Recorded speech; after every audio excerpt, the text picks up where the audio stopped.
en direct de N'Djamena avec l'ancien ministre de la Justice, ancien porte-parole du gouvernement tchadien et actuel porte-parole du parti MPS, le parti de Déby Père, Jean-Bernard Padaré. Bonsoir. On vient d'entendre le chef du groupe armé FACT qui semble décidé depuis plusieurs jours déjà à poursuivre une lutte armée au vu des conclusions du dialogue national notamment. Qu'est-ce que ça vous inspire, monsieur Padaré ? Écoutez, ma première réaction par rapport à la déclaration du frère Mahdi, c'est de lui dire les Tchadiens n'ont que trop souffert des affres de la guerre. Et qu'il y a un temps pour faire la guerre, il y a un temps, est maintenant venu le temps de faire la paix.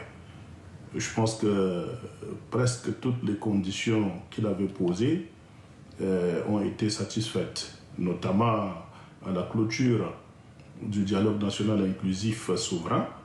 Le président de transition, Mahamat Idriss Déby Itno, a déclaré devant tout le parterre de Tchadiens et la communauté internationale qui était représentée qu'il prend la décision devant Dieu, devant le peuple tchadien, de libérer tous les prisonniers de guerre. Je pense que c'est un gage fort, c'est une déclaration très forte et je pense qu'il faut que nos frères qui n'ont pas encore regagné le bercail se saisissent de cette opportunité pour que finalement ce qui nous importe tous, c'est le développement et l'unité de notre pays. Mais monsieur Padaré, ce n'est pas le seul. La société civile évoque la désobéissance civile avec une date, le 20 octobre. Certains parlent de prendre les armes au sein des populations. Vous voyez bien qu'il y a une tension palpable.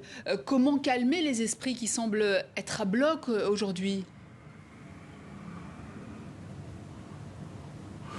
Écoutez, la volonté de paix et de rassembler les Tchadiens du président du Conseil militaire de transition n'est plus à démontrer. Je pense que, vous savez, comme je le disais, notre pays n'a plus besoin d'affrontements intercommunautaires, d'affrontements entre les Tchadiens. Nous n'avons fait que faire ça depuis plus de 60 ans. Et qu'est-ce qu'on a récolté ? Eh bien, dans tous les indices, eh bien, le Tchad est dernier ou avant-dernier. Je pense qu'il faut toute raison garder, se retrouver.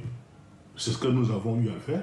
Mais le président de transition, Mahamat Idriss Déby, l'a déclaré.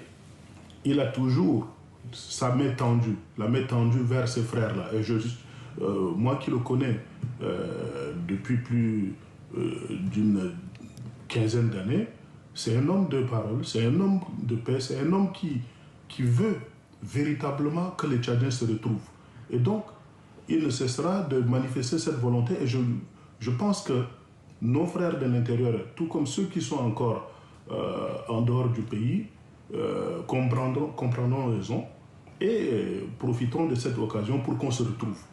Et il a encore posé un acte fort ce matin en prenant la décision de nommer celui qui était l'opposant farouche, sinon féroce, du défunt maréchal. Monsieur Padaré, vous dites que Mahamat Déby est un homme de parole, mais visiblement l'opposition, les groupes armés, la société civile, n'avaient-ils pas raison de ne pas faire confiance à Mahamat Déby quand on voit les promesses non tenues, à savoir remettre le pouvoir aux civils après une transition de 18 mois et le fait que Mahamat Déby ne se représenterait pas à la présidentielle après la transition? Vous comprenez que le contrat de confiance soit rompu avec les populations? Mais, madame, déjà la promesse de remettre le pouvoir au bout de 18 mois, les 18 mois, on sait comment ils ont été consommés. Je pense que même la communauté internationale le sait. Il était important et inéluctable, incontestable que pour parachever la transition, qu'on prolonge cette période-là.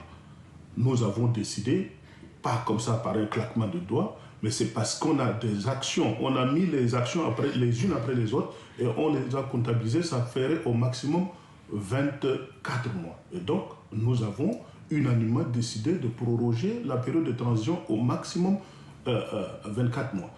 S'agissant de la déclaration selon laquelle Mahamat Idriss Déby Itno se serait aurait déclaré comme quoi se serait engagé à ne pas se présenter, moi je l'ai entendu nulle part.